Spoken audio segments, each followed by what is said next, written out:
Google AdSense account approved হওয়ার পর আপনাকে ওদের যে ওয়েবসাইট google.com/adsense এই ওয়েবসাইট থেকে আপনাকে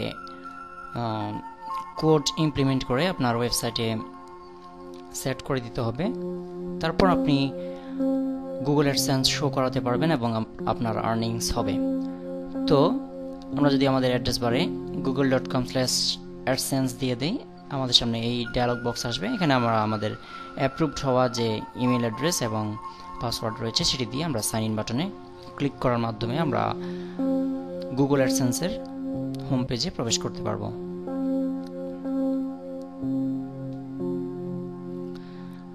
তো আমরা সম্পূর্ণভাবে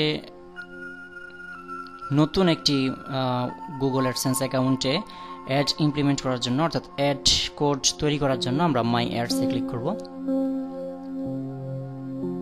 তো মাই অ্যাডসে ক্লিক করার ফলে আমাদের সামনে কোড ইমপ্লিমেন্ট করার জায়গা চলে আসবে। আমরা এখান থেকে কোড তৈরি করে আমরা কোডগুলো নিয়ে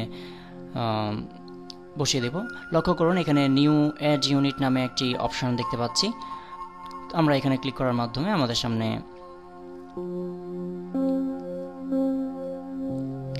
এই ইন্টারফেসটি এসে উপস্থিত হবে। তো লক্ষ্য করুন এখানে আপনি অ্যাডের একটি নেম দিয়ে দিবেন, অর্থাৎ অ্যাড নেম। আমি এখানে দিয়ে দিচ্ছি স্টার্টিং অ্যাড। তো কথাটি লিখলাম এবং এখানে লক্ষ্য করুন অ্যাড সাইজ, অর্থাৎ আপনার বিজ্ঞাপনের সাইজ কীরকম হবে এখান থেকে আপনি ডিফাইন করে দেবেন। এখানে বিভিন্ন ধরনের অ্যাড সাইজ রয়েছে, আপনি আপনার পছন্দ মতো এখান থেকে বিজ্ঞাপনের সাইজ ডিফাইন করে দিতে পারেন। আমি 250 × 250 স্কোয়ার যেটি রয়েছে সেটি সিলেক্ট করে দিলাম। এখন এখানে লক্ষ্য করুন অ্যাড টাইপ, অর্থাৎ টেক্সট অ্যাডস অনলি, অর্থাৎ আপনার বিজ্ঞাপনে শুধুমাত্র টেক্সট দেখাবে। আর অপরটি দেখতে পাচ্ছি আমরা টেক্সট অ্যান্ড ইমেজ। তো আপনি যেটি চান সেটি সিলেক্ট করে দেবেন। যদি চান যে শুধুমাত্র টেক্সট অ্যাড শো করবে তাহলে টেক্সট অ্যাড, আর যদি চান যে না টেক্সট ইমেজ দুটি শো করাবে তাহলে এটি, এবং images rich media ads only এটি চাইলে এটি আপনি সিলেক্ট করে দেবেন।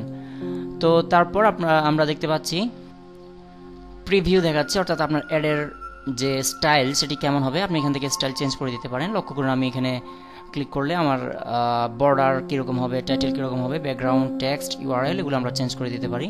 লক্ষ্য করুন এখানে প্রিভিউ দেখাচ্ছে। আমি যদি হাই কন্ট্রাস্ট ব্ল্যাক এটি সিলেক্ট করি তাহলে এখানে দেখতে পাচ্ছি আমরা প্রিভিউ। তো একইভাবে আমরা মডার্ন হোয়াইট সিলেক্ট করার মাধ্যমে এটি দেখা যাচ্ছে। আমরা ইচ্ছে করলে এখান থেকে কালার চেঞ্জ করে নিতে পারি এবং সবশেষে আমরা সেভ অ্যান্ড গেট করে ক্লিক করার মাধ্যমে আমরা অ্যাডসেন্সের কোডগুলো পেয়ে যাব।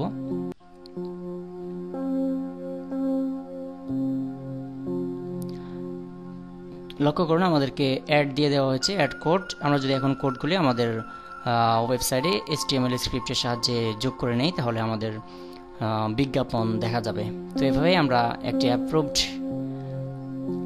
অ্যাড অ্যাকাউন্ট থেকে আমরা বিজ্ঞাপনের কোডগুলো তৈরি করতে পারি এবং আমাদের ইচ্ছে মতো সাইজ এবং কালার চেঞ্জ করে আমরা আমাদের ওয়েবসাইটে এটি শো করাতে পারি। ধন্যবাদ।